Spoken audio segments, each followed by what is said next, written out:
జయ జయ శంకర హర హర శంకర. శ్రీ రాజశ్యామల సహిత దశమహావిద్యా స్వర్ణ దేవాలయ నిర్మాణ మహాసంకల్పం. ఈ మహాసంకల్పం భక్తుల యొక్క కోరిక మేరకు వారికి ఉండబడేటువంటి యొక్క వ్యక్తిగతమైనటువంటి ఒక సమస్యల పరిష్కారం కొరకు, అదే మాదిరిగా రాబోయేటువంటి యొక్క అదృష్టములను అతి శీఘ్రంగా పొందటానికి, దురదృష్టములను దూరం చేసుకోవడానికి యాగముల ద్వారా సరైన సమయంలో మనకి రావలసినటువంటి యొక్క పుణ్య ఫలితాన్ని పొంది, పుణ్యం వలనే అదృష్టం అనేటువంటిది వస్తుంది. పుణ్యం సంపాదించాలి అంటే డబ్బు సంపాదించినంత ఈజీ కాదు పుణ్యం సంపాదించటం. ఎందుకు? అనేక రకాలైనటువంటి ఒక సత్కార్యక్రమాలు చేయటం ద్వారా, సత్కర్మలు చేయటం ద్వారా పుణ్యము వస్తుంది. సత్కర్మలు అనగా సత్యమును మాట్లాడటము, ధర్మబద్ధమైనటువంటి ఒక జీవితాన్ని పొందటము. ఈ ధర్మ సంబంధమైనటువంటి ఒక అంశాలలో ఏ విధంగా మరి నడుచుకుంటే ఆ పుణ్యం లభిస్తుంది అనే అంశాల పట్ల వివరణ చేయాలంటే కనీసం 1 నెల రోజుల పాటు వీడియోలు కంటిన్యూషన్గా రోజుకు 1 గంట ఎపిసోడ్ చేస్తే కూడా సరిపోదు.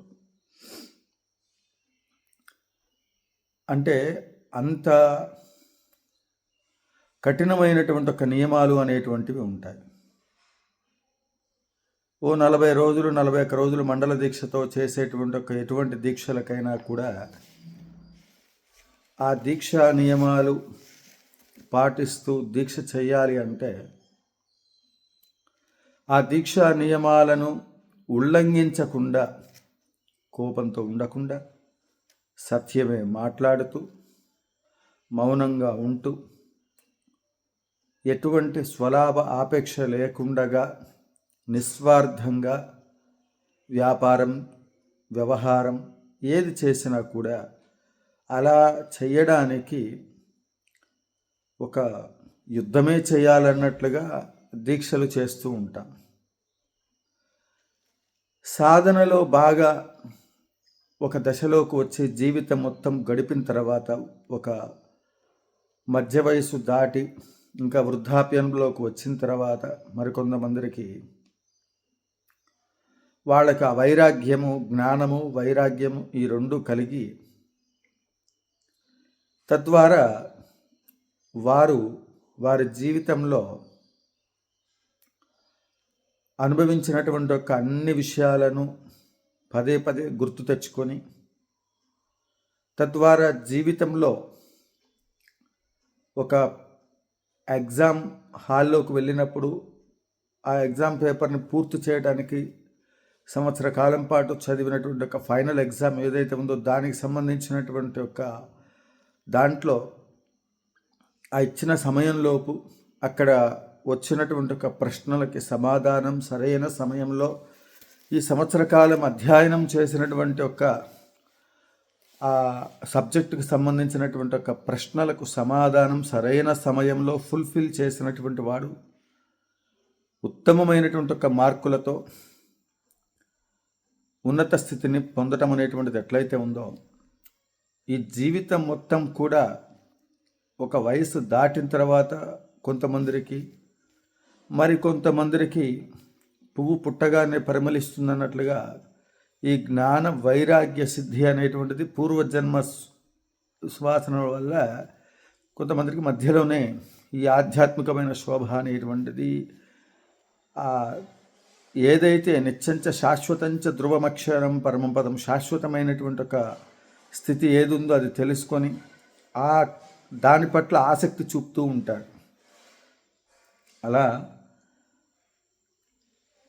ఆ ఎగ్జామ్ హాల్లో ఏదైతే సంవత్సర కాలం పాటు చదివినటువంటి దాన్ని ఉన్నత స్థితిలోకి వెళ్ళటానికి ఆ ఇచ్చిన సమయం ప్రకారం ఏ విధంగా అయితే పూర్తి చేసుకోగలుగుతారో, సరైన సమాధానాలు ఇచ్చి ఉన్నత స్థితిని పొందటానికి కావలసిన సరైన సమయంలో సమాధానాలు ఇచ్చి ఉన్నత స్థితికి వెళ్ళగలిగేటువంటి వాళ్ళు వెళ్ళగలుగుతారు. లేకపోతే మరలా ప్రయత్నం చేస్తూ ఉంటారు. ఇంకొంతమంది ప్రయత్నాలు విఫలమనుకొని అసలు పరీక్షలు రాయటమే మానేస్తారు.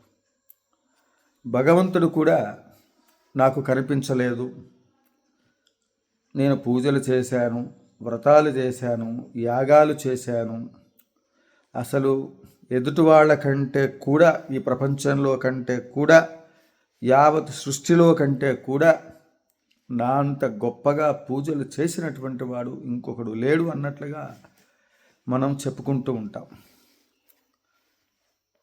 ఇలా చేసినప్పటికీ కూడా నాకు భగవంతుడు ప్రత్యక్షం అవ్వలేదు, ఆశించినటువంటి ఒక ఫలితాలు రాలేదు. పురాణ వాంగ్మయాల్లో చెప్పినవన్నీ కూడా మనం కేవలం విని అవి చదువుకొని తరించడానికి తప్ప ప్రాక్టికల్గా అవేవి కూడా మనకి అనుకూలమైనటువంటి ఒక స్థితిని చేకూర్చేవి కావు అనే విధంగా కొంతమంది వాళ్ళ యొక్క ప్రయత్నాలని మానేసి ఇక పరీక్ష రాయటం మానేయడం అనేటువంటిది ఎలా నిర్ణయమో ఆ విధంగా కొంతమంది సాధకులు, భక్తులు ఆ విధంగా ముందుకు వెళ్తూ ఉంటారు. దీనికి ఒక చిన్న ఇతిహాసం ఏంటంటే, ఒకానొక భక్తుడికి తన జీవితం మీద విరక్తి కలిగి అనుకున్నవేవి జరగడం లేదు అని చెప్పి ఆ క్రమంలో ఒక వైరాగ్యం చేత ఉన్న ఊరిని వదిలేసి ప్రయాణాలు చేస్తూ చివరికి నైమిషారణ్యం లాంటి ప్రదేశంలోకి వెళ్ళి తెలియకుండా ఎవరో మునీశ్వరులు తపస్సు చేసుకుంటూ ఉంటే వారిని చూసి, మీరిలా చేయటం వల్ల ఏమిటి ఉపయోగం అంటే, ఈ సాధన చేస్తే ఈ లోకానికి ఇది వస్తుంది, ఈ పూజలు చేస్తే ఈ ఫలితాలు వస్తాయి, నేను నా కామ్యం కోసం ఈ పూజలు వ్రతాలు ఇక్కడ చేసుకుంటూ కాలాన్ని గడుపుతూ ఉన్నాను, నా కామ్యం ఇది అని మనసులో ఉండే విషయం కాకుండా కామ్యాల కోసం చేసేవి ఇలా ఉంటాయంట. అయితే నా జీవితంలో కూడా కావలసినటువంటి యొక్క ఫలితాలు పొందటానికి నాకు కూడా ఏదైనా మార్గం చెప్పండి అంటే సరే అని చెప్పి చెప్తారు, సాధన చేస్తారు. ఆ భక్తుడు సాధన చేసి చేసి చేసి చేసి చేసి విసుగు పుట్టి, నేను నా జీవితంలో సగభాగం సమాజం పట్ల, ఇంట్లో అందరి చేత వ్యతిరేకత తెచ్చుకుని సరేలే అని చెప్పి ఇక్కడికి వచ్చిన తర్వాత ఎటువంటి స్వలాభ ఆపేక్ష లేకుండా ఉండబడే ఒక గురువును కూడా మరి దర్శించుకొని వారు చెప్పినటువంటి ఒక పద్ధతిలో నేను మరి సాధనలు, భక్తి ఇవన్నీ కూడా భక్తితో అన్నీ చేశాను. కానీ దాని నుండి కూడా నేను మోసపోయాను. ఇదంతా ట్రాష్, వీటి వల్ల అసలు ఎటువంటి ఉపయోగము లేదు, వీటిని సాధన చేయడం వల్ల అనవసరమైనటువంటి ఒక కాల వ్యాపన తప్ప ఆ వ్యాపకంలో నుండి బయటికి రావడానికి ఏదో కాలక్షేపానికి చేస్తున్నట్లుగా నాకు అనిపించింది తప్ప ఇందులో భగవత్ సాక్షాత్కారము, భగవత్ అనుగ్రహము, మంత్రసిద్ధి ఇవన్నీ కూడా జరిగే అంశాలు కాదు అనుకొని విసుగుబుట్టి ఆ చాప కూర్చున్నటువంటి ఆసనం, ఆ కమండలం అన్నీ కూడా తీసేసుకొని కోపంగా అన్ని సర్దుకుంటూ ఉండగా ఇదే స్థితిలో ఉండబడే ఇంకొక భక్తుడు అక్కడికి వచ్చి, నాకు జీవితంలో అనేక కష్టాలు ఉన్నాయి, మరి దీనికి సంబంధించిన దాంట్లో మరి ఎవరైనా ఇక్కడ మంచి మంచి మహర్షులు, సాధకులు, భక్తులు పూజలు చేసుకుంటూ సాధన చేస్తూ ఈ విధంగా ఉంటున్నారని తెలిసింది. కాబట్టి మీరు నాకు దర్శనమిచ్చారు, మీరు నాకేదైనా మార్గము తెలియచేయండి అని వారిని అడుగుతారు. ఈ కమండలము ఇవన్నీ కూడా సర్దుకుంటూ గత కొన్ని సంవత్సరాలుగా సాధన చేస్తే నాకే ఏమి కనపడలేదు, సరే నేనేం చెప్తాను, నేను వెళ్ళిన గురువు అక్కడ కూర్చున్నటువంటి ఆయన, నువ్వు వెళ్తే వెళ్ళావు కానీ ఎవరి దగ్గరికైనా వెళ్ళు, ఆ స్వామి అయితే నన్ను మోసం చేశాడు, ఇన్ని సంవత్సరాలు నా జీవితం అంతా ఆగమైపోయింది, కాలం అంతా కూడా వృధా అయిపోయింది, కాబట్టి ఇంకా ఎవరినైనా సంప్రదించు అని చెప్పి మూటాముల్లా చదువుకుని నేను వెళ్ళిపోతూ తన ఊరికి తాను ప్రయాణమై వెళ్ళిపోతాడు. సరే, ఆ సాధనలో ఎవరి దగ్గరికైతే వెళ్ళొద్దు అని చెప్పాడో వారి దగ్గరికి వెళ్ళి, అయ్యా నాకు ఏదైనా మంత్రోపదేశం చేయండి, నా జీవితం చరితార్థం చేసుకోవడానికి ఏదైనా మార్గం చెప్పండి అని. సరే అని చెప్పి వారు మంత్ర ఉపదేశం చేయటం, తద్వారా ఆయన సాధన చేయటం, ఆ సాధన ఫలితం ద్వారా లోకక్షేమం కోసం మీరు చేయవలసినవి చేయండి, మీకు మంత్రసిద్ధి కలిగిన తర్వాత అంటే ఆ సాధన ద్వారా ఆయన అద్భుతమైనటువంటి ఒక రాజయోగాన్ని పొంది ఒక రాజ్యానికి రాజు అయి ఆ రాజ్యంలో పరిపాలన చేస్తూ ఉండగా రాజు పరివారంతో మరి రాజ్యం యొక్క యోగక్షేమాల యొక్క స్థితిగతులు తెలుసుకోవడానికి బయటికి వచ్చిన సమయంలో ఏ సాధకుడైతే మొట్టమొదటిసారిగా కనిపించి ఎక్కడికైతే వెళ్ళవద్దన్నాడో ఆ మూటాముళ్ళ అన్నీ చదువుకున్నటువంటి ఒక ఆ సాధకుడు అక్కడ ప్రత్యక్షమై ఇరువురి మధ్య కాసేపు ఎక్కడో వీరిని చూసినట్టుంది అని చివరికి రాజు గుర్తుపట్టాడు. మహానుభావ, మీరు ఒక మహాత్ముని నాకు పరిచయం చేశారు, ఆ సాధన వల్ల నేను రాజు అయ్యాను, మీ మేలు ఎప్పటికీ మర్చిపోలేను అని చెప్పి వారికి సాష్టాంగ నమస్కారం చేసి రాజు పరివారంతో వారికి రాజమర్యాదలు చేసి కావలసినవన్నీ ఇచ్చి సత్కరిస్తూ ఉంటే వాటన్నిటిని తిరస్కరించి వెంటనే ఎవరి దగ్గరికైతే వెళ్ళకూడదు వెళ్ళొద్దు అని చెప్పాను అక్కడికి వెళ్ళావా అని 1కి 10 సార్లు అడిగి ఆ మహానుభావుడు ఎక్కడున్నాడని అన్వేషణ చేస్తూ చివరికి వారి దగ్గరికి వెళ్ళారు. వెళ్తే అప్పుడు అతనికి జ్ఞానోదయం అయింది. మనిషి యొక్క సహజ లక్షణం ఒక విషయం గురించి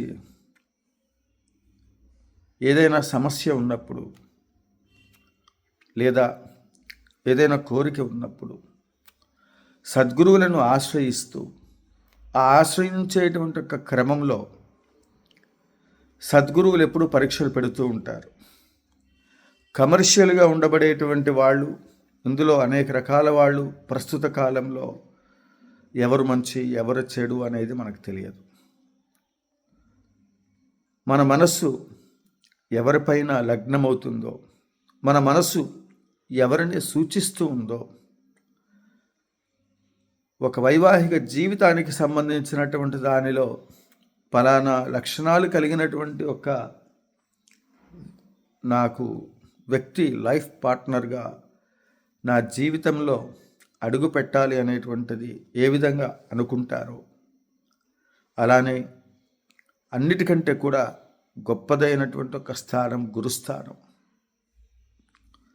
కొంతమంది భక్తులు భగవంతుడు గొప్పవాడు, గురువాక్యములది ఏముంది, గురువు భగవంతుడు తర్వాతనే అనుకునే వాళ్ళు ఇప్పటికీ ఉన్నారు.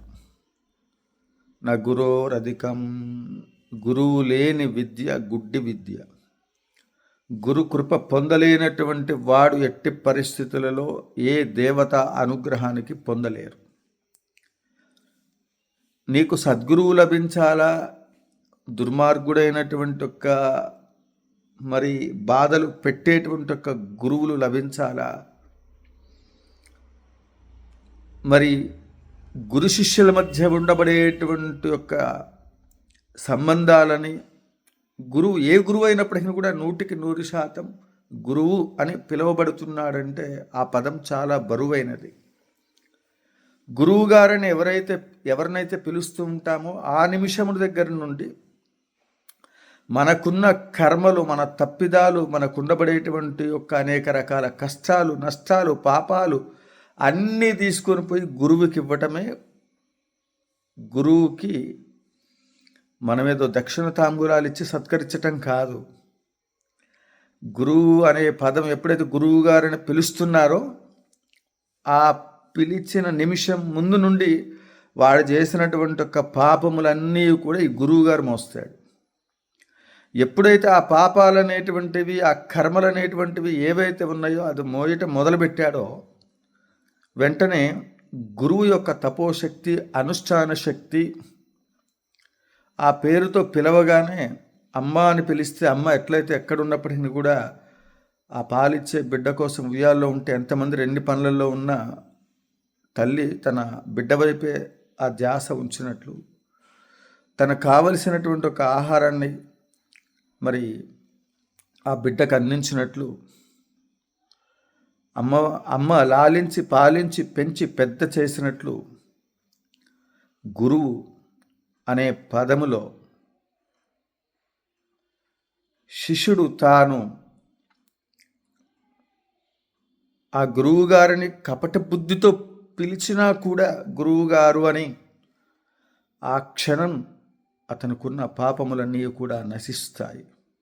ఇది ఎవరికి తెలియని రహస్యం.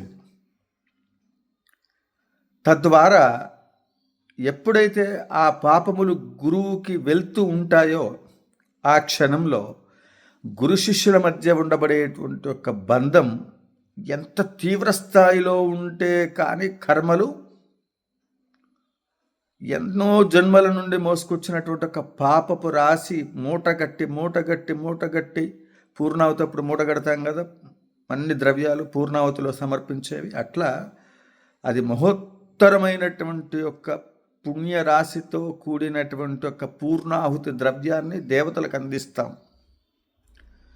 గురువుగారికి ఇచ్చే పూర్ణాహుతి ఏ విధంగా ఉంటుందంటే పాపములన్నిటినీ కూడా మూట కట్టి గురువుకి అందించిన క్షణంలో ఆ గురువు దివ్య దృష్టితో వాటిని తిరస్కరించాలా, నువ్వు గురువు అని నన్ను పిలవద్దు అని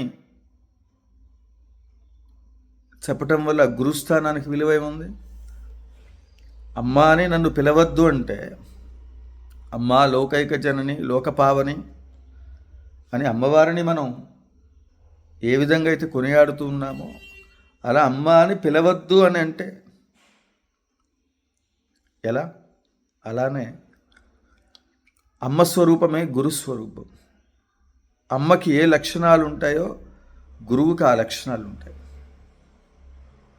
దయ, కోపం, క్రమశిక్షణ, ఆట పాట, అల్లరి అన్నీ ఉంటాయి. ఆ బిడ్డని ఏ విధంగా సరిదిద్దాలి తన జీవితాన్ని తల్లి, తండ్రి పాత్ర ఒక భాగమైతే తల్లి పాత్ర చాలా గొప్పది. అందుకే ఆది గురువు మాతృదేవో భవ అన్నారు తప్ప మొట్టమొదటిసారిగా పితృస్థానం ఇవ్వాలి. లక్ష్మీనారాయణాభ్యా నమః, ఉమామహేశ్వరాభ్యా నమః, వాణి హిరణ్యగర్భాభ్యా నమః. శక్తి స్వరూపాన్ని ముందు పెట్టడం జరిగింది. శక్తి లేకపోతే జరగదు. ఆ శక్తితో నిలబడిన ప్రత్యక్ష స్వరూపమే అమ్మ స్వరూపమే గురువు. గురువుకి అమ్మవారికి భేదము లేదు. ఈ శరీరం మొత్తం అమ్మవారి స్వరూపం. అందుకు గురుదృష్టి ఉన్న ఎడల రాజభోగము కలుగుతున్నది. గ్రహాలు జాతకాలు చెప్పేటప్పుడు కూడా నీకు గజకేసరి యోగం ఉంది అని చెప్తూ ఉంటారు. ఎందుకు? గురువుగారు చూపు పడితే 3,00,00,000 మంది దేవతల యొక్క చూపు కలుగుతుంది. ఒక తిరుపతి వెళ్తే వెంకటేశ్వర స్వామి, ఒక ఇంకో దేవాలయానికి వెళ్తే ఇంకో దేవాలయం, అమ్మవారి దేవాలయానికి వెళ్తే అమ్మవారు, అక్కడ ఒక దేవతను మాత్రమే చూడగలవు. కానీ గురువులో 32,000 కోట్ల మంది దేవతలు కలగలిపి ఆయన శరీరంలో ఉంటారు. గురువులకి గురుసేవను మించింది లేదు. అటువంటి గురువులకు శంకరాచార్యులు వారిని ఎన్నో పరీక్షలు పెట్టారు వారి గురువులు. అలా పరీక్షలు పెట్టకుండా ఎటువంటిది పరీక్షలు ఎట్లా వస్తాయి, ఏ విధంగా ఉంటుంది పరీక్ష అంటే, ఈ పాపపు రాశి అనేటువంటిది ఎప్పుడైతే గురువు స్వీకరించబోతూ ఉన్నాడో వెంటనే గురు శిష్యుల మధ్య ఆ పాపపు రాశి దగ్ధమయ్యే సమయంలో ఒక ఫైర్ లాగా జరుగుతూ ఉంటుంది. మనం అమ్మ మీద అప్పుడప్పుడు పోట్లాడుతూ ఉంటాం కదా, అలుగుతూ ఉంటాం, బెదిరిస్తూ ఉంటాం, కానీ అమ్మను వదిలేయలేం కదా. అలా ఉత్తమమైనటువంటి ఒక గురువులు ఎవరైతే ఉంటారో వారితో వెంటనే వారికి తెలియకుండానే మన జీవితంలోకి వస్తారు. వారు మహాత్ములని మనకి తెలిసే అన్ని, ఇప్పుడు ఇంతకుముందు నేను ఫస్ట్ చెప్పినట్లుగా జ్ఞానోదయమయ్యి ఏ గురువు దగ్గర అయితే అతనికి ఎందుకు మంత్రసిద్ధి కలిగింది, ఇతనికి ఎందుకు కలగలేదంటే అన్ని అనుమానాలు. అతను రాజు ఎందుకు అయ్యాడు, ఇప్పుడు ఎలానే ఆయన ఎందుకున్నాడు అన్ని సంవత్సరాలు చేసినంటే భగవత్ అనుగ్రహం కంటే కూడా గురువు యొక్క అనుగ్రహం, నాకు గురువు యొక్క అనుగ్రహం లభించాలని ఈ రాజు గురువు మీద దృష్టి పెట్టాడు. అప్పుడు గురు దృష్టి శిష్యుడికి వచ్చి రాజు అయ్యాడు. అలా కానీ తాను గురువుదేముంది, మంత్రం చెప్పాడు కాబట్టి అమ్మవారు వస్తుంది, నా కోరిక నెరవేరుతుందని అనుకున్నాడు. అందువల్ల నా గురోరధికం, ఆ గురువుతో ఎవరైతే ఎప్పుడైతే, ఇది ఎవరి కోసమో చెప్తున్న విషయం కాదు, ఇది ఏ గురువులను గురించి కానీ, ఒక గురువుని మీరు గౌరవించండి, గౌరవించకపోండి మీ వ్యక్తిగతం. ఎందుకంటే ఈ ప్రపంచంలో ఎవరు శాశ్వతం కాదు. మంచివాడు చెడ్డవాడు అందరూ కాలగర్భంలో కలిసిపోతారు. కానీ మనం చేసేటువంటి ఒక కర్మ తిరిగి మన వెనకాతల ఎలా వస్తుంది అంటే అది వర్ణించడానికి వీల్లేదు. గురువు దగ్గర మరి ఆ లక్షణాలు, అసలు మనలాగా మనిషే కదా, ఆ గురువుకి ఆ లక్షణాలు ఎక్కడి నుంచి వచ్చాయి? మనలాగానే జనరల్ సిటిజన్ కదా అంటే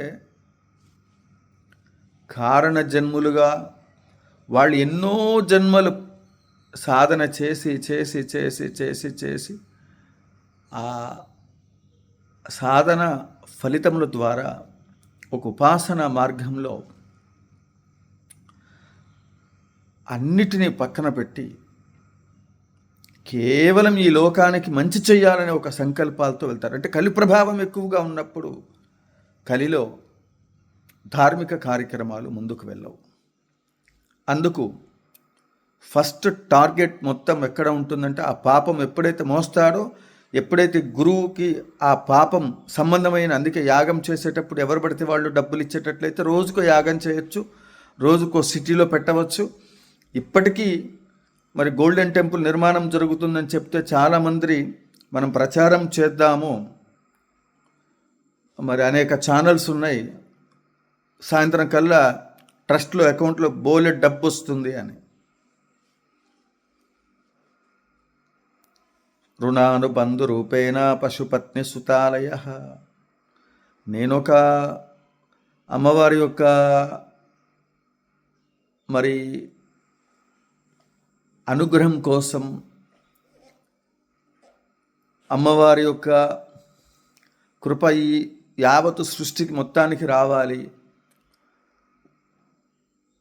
ఏదైనా సరే రాబోయేటువంటి ఒక తరాల వాళ్ళందరికీ కూడా ఒక మంచి జరగాలనే ఒక యుద్ధం, తపస్సు అన్నమాట. కలియుగంలో తపస్సు చేయడం అంటే అసలు సాధ్యమయ్యేటువంటి ఒక పరిస్థితి కాదు, ఎన్నో పరీక్షలు. అందువల్ల మరి ఇవన్నిటికీ అసలు గురువులకి శిష్యులకి మధ్యలో కూడా ఈ కలి వైపరీత్యంతో కూడినటువంటి ఒక మాయకి కారణం ఎవరై ఉంటారు? ఏం చెబుతుంది శాస్త్రం? దాన్ని ఏ విధంగా మనం ముందుకు వెళ్ళాలి అంటే ఆ దోషాలన్నిటికీ సంబంధించిన దాంట్లో ఈ మాయలు అనేటువంటివి తొలగడానికి కావలసినటువంటి యొక్క దైవ బలాన్ని ఎవరి ద్వారా పొందాలి అంటే ఖచ్చితంగా రాజశ్యామల అమ్మవారి యొక్క అనుగ్రహానికి మనం పాత్రులమైతే, ఆ అమ్మవారి యొక్క అనుగ్రహానికి మనం పాత్రులమైతే ఎటువంటి కోరికలైనా తీరుతాయి. ఎందుకు అంటే ఆవిడ గురుమండల రూపిణి, మంచి సద్గురువును లభించేటట్లుగా చేస్తుంది, గురు అనుగ్రహం లభిస్తుంది, తక్షణమే రాజయోగాలు కలుగుతాయి, ఒక లగ్జరీ లైఫ్ లభిస్తుంది అని అందరూ యూట్యూబ్లో ఈ మధ్య చెప్తా ఉన్నారు. ఎందుకు? గురుకృప లభిస్తుంది కాబట్టి. అసలు ఈ గురు శిష్యుల నుండి రావలసినటువంటి ఒక ఆ కారకత్వాలు ఏవైతే ఉన్నాయో, ఆ ఇబ్బంది పెట్టేటువంటి ఒక గ్రహాలు శని, రాహువు, మరి కేతువు, కుజుడు, రవి, ఇవి ప్రధానమైనటువంటి ఒక గ్రహాలు. కాబట్టి పదవులు, అత్యంత ఉన్నతమైనటువంటి ఒక రాజ్యాధికారము, అది నీ కుటుంబంలోన, సమాజంలోన, రాజకీయపరమైనటువంటి ఒక మరి ఉన్నత పదవుల, ప్రధానమంత్రి, ముఖ్యమంత్రి, ఇట్లా ఎమ్మెల్యేలు, మంత్రులు, మరి ఇవన్నీ కూడా సరైనటువంటి ఒక సమయంలో వాళ్ళకి రావాలి అంటే ఏ రాజకీయ నాయకులైనప్పటికీ కూడా ఎలక్షన్ ముందు రాజశ్యామల చెయ్యకండి. రేపు మీరు మీ జీవితంలో ఉన్నతమైనటువంటి ఒక పదవులు పొందాలి అంటే ఎలక్షన్కి ముందు నుండి 3-4 సంవత్సరముల ముందు నుండి సంకల్పాలు చెప్పుకొని నియమాలు పాటిస్తూ, ఆ విధంగా కొన్ని నియమాలు ఉంటాయి. అది కేవలం మనం కంచి కామకోటి పీఠ సాంప్రదాయంలో రాజశ్యామల సహిత దశమహావిద్య స్వర్ణ దేవాలయం నిర్మాణం చేస్తున్నామంటే ఎందరో రాజశ్యామల హోమాలు, యాగాలు చేసి ఉండవచ్చు.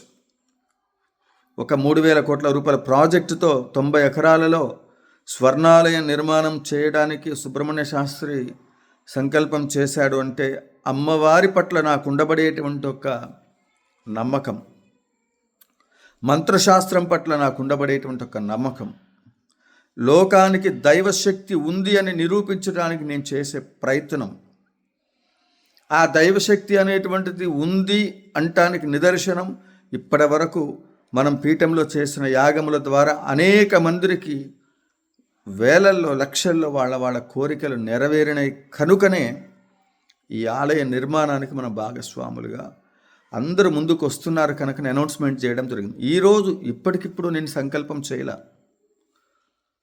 2000 సంవత్సరం నుండి 2026 ఇన్ని సంవత్సరాల పాటు అమ్మవారిని సాధన చేస్తూ ఉన్నాను. ఈ ప్రపంచానికి ఆలయం, స్వర్ణాలయం అందరికీ కూడా రాబోయే కాలంలో ఎలాంటి వారికైనప్పటికీ కూడా గురువుల అందుబాటులో ఉన్నా లేకపోయినా ఆ రాజశ్యామల అమ్మవారి దగ్గరికి వెళ్తే అక్కడ అష్టోత్తరమో, సహస్రమో, శ్రీచక్రార్చనో, అమ్మవారి హోమమో చేసుకున్నట్లయితే వాళ్ళకి తక్షణమే పరిష్కారం లభిస్తుంది. అలాంటి తపోశక్తితో నిక్షిప్తం చేయబడిన స్వర్ణ దేవాలయం సిరి ఉన్నవాళ్ల వెనక తిరిగితే సిరి అంటుతుంది అంటారు. అలా స్వర్ణాలయం అని ఎందుకు అంటున్నారంటే ఆ బంగారపు దేవాలయం చుట్టూ ప్రదక్షిణాలు చేస్తే వాళ్ళకి అనంతమైన భోగభాగ్యాలు రాజశ్యామల ఇస్తుంది. ఎందుకంటే ఒక్క రాజశ్యామల అమ్మవారికి మాత్రమే స్వర్ణ ప్రాకారాలతో ప్రామాణికమైనటువంటి ఒక గ్రంథాల ఆధారంగా స్వర్ణ దేవాలయం నిర్మాణం మనం సంకల్పం చేస్తున్నాం. మిగతా పరివార దేవతలు ఉంటారు, 16 దేవాలయాలు, 1,00,000 గోవుల్ని పెంచాలి. 90 ఎకరాలు ఎందుకండి అంటే ఇప్పటికీ వనమూలికలతో హోమం చేయాలి. రాబోయే కాలంలో వనమూలికలు ఉండవు, అసలు అడవులే ఇబ్బంది వచ్చే పరిస్థితి. కాబట్టి మొత్తం వన సంరక్షణ, తర్వాత ఆవులు, ఏదైతే ఉందో గోసేవ, అవి ఆవు పిడకలు యాగములు చేయాలి అంటే దాంతోపాటుగా పంచగవ్య ప్రాసన, ఆవు పాలతోటి అన్ని దేవతలకు అభిషేకం, ఇవన్నీ జరగాలి. గో సంరక్షణ జరగాలి. 1,00,000 ఆవులు తగ్గకుండా ఎక్కడ ఇబ్బంది ఉన్నా సరే రాజశ్యామల గోల్డెన్ టెంపుల్లో గోసేవ జరుగుతుందనే విధముగా వాటన్నిటిని కూడా ప్రతిపాదన చేస్తూ ముందుకెళ్తున్నాం. కాబట్టి రాజశ్యామల అమ్మవారి యొక్క మూల విరాట్ విగ్రహానికి సంబంధించి ఎంతోమంది భక్తులు ఒక్కొక్కళ్ళు ఒక్కొక్క విగ్రహాన్ని ఇస్తానన్నా కూడా అందరి దగ్గర భిక్షాటన చేస్తున్నా.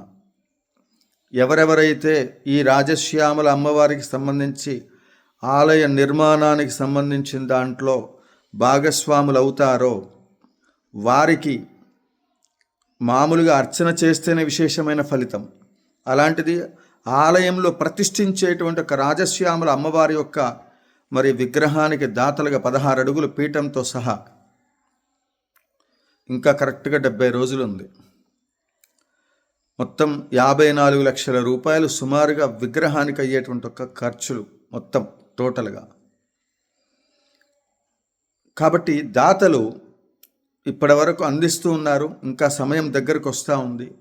సమిష్టిగా దయ ఉంచి ఈ కార్యక్రమానికి నేను అమ్మవారి తరపున భిక్షాటనగా భిక్షపాత్రగా అడుగుతున్నాను. మీరు నేరుగా స్వర్ణ దేవాలయానికి సంబంధించినటువంటి శ్రీదేవి శ్రీ విద్యాపీఠం ట్రస్ట్ అకౌంట్కి డీటెయిల్స్ అన్నీ కూడా నా నెంబర్లు 9948897652, అదే మాదిరిగా 7277772229 ఈ నెంబర్లకు మీరు నాకు ఫోన్ చేసిన, యాగంలో ఉండి ఫోన్ ఎత్తకపోయినా వాట్సాప్ చేసినప్పటికీ కూడా అకౌంట్ డీటెయిల్స్ పంపించడం జరుగుతుంది. 11 లక్షల కొబ్బరికాయలతో యాగం, 11 కోట్ల కుంకుమార్చన, లోకక్షేమం కోసం ఈ కార్యక్రమాలను మనం నిర్వహిస్తున్నాం. మొన్న జరిగినటువంటి ఒక చంద్రగ్రహణం మామూలుది కాదు, చాలా దోషప్రదమైనటువంటిది. అందువల్ల ₹1 దగ్గర నుంచి మొదలుకొని ఎవరెవరికి ఏది చేతనైతే అంత మీ జీవితంలో ఎన్నో ఖర్చులు పెడుతూ ఉంటారు. స్వర్ణాలయంలో ప్రతిష్ఠించే అమ్మవారి విగ్రహం ముందు యాగశాలకు తీసుకొచ్చి ఆలయం నిర్మాణం అయ్యేంత వరకు అమ్మవారికి ప్రాణశక్తికి సంబంధించిన కార్యక్రమాలన్నీ కూడా ముందుగా చేయాలి. అన్ని దేవాలయాలకేమో ప్రతిష్ఠ అయిన తర్వాత, దేవాలయం మొత్తం నిర్మాణం అయిన తర్వాత ప్రతిష్ఠ సమయంలో తీసుకొస్తారు. కానీ ఈ స్వర్ణాలయం అనే ఆలయం ఒక్క సంకల్ప బలంతో కాదు, ఆ అమ్మవారే చేయించుకోవాలి. కనుక ఆ అమ్మవారికి చేయవలసిన ఉపచారాలన్నీ కూడా ఆలయం పూర్తయ్యేంత వరకు యాగశాలలో శ్రీ లక్ష్మీ గణపతి ఆలయం సత్తుపల్లి పెద్దవంతన దగ్గర కార్యక్రమాలు జరుగుతూ ఉన్నాయి. కాబట్టి వీడియో లెంత్ ఎక్కువైందని కాకుండా ఈ విషయాన్ని 10 మందికి తెలియచేసి ఈ కార్యక్రమాన్ని జయప్రదం చేసి తెలంగాణ ప్రాంతంలో ఈ విధంగా మరి స్వర్ణ దేవాలయం యావత్ ప్రపంచంలో ఎక్కడా కూడా ఇంతకుముందు నేను చెప్పినట్లుగా అందరికంటే గొప్పగా చేస్తున్నామనేటువంటిది ఇక్కడ ప్రశ్న కాదు. అందరికంటే కూడా అని ఇక్కడ ప్రస్తావన చేయకూడదు. అమ్మవారి యొక్క అనుగ్రహం కోసం మనం చేస్తున్నాం. అందువల్ల జగద్గురువుల యొక్క ఆశీస్సులతో ఈ మహోత్తరమైన కార్యక్రమంలో అందరూ కూడా భాగస్వాములు కావలసిందిగా కోరుతూ, జయ జయ శంకర హర హర శంకర, కాంచీ శంకర, కామకోటి శంకర.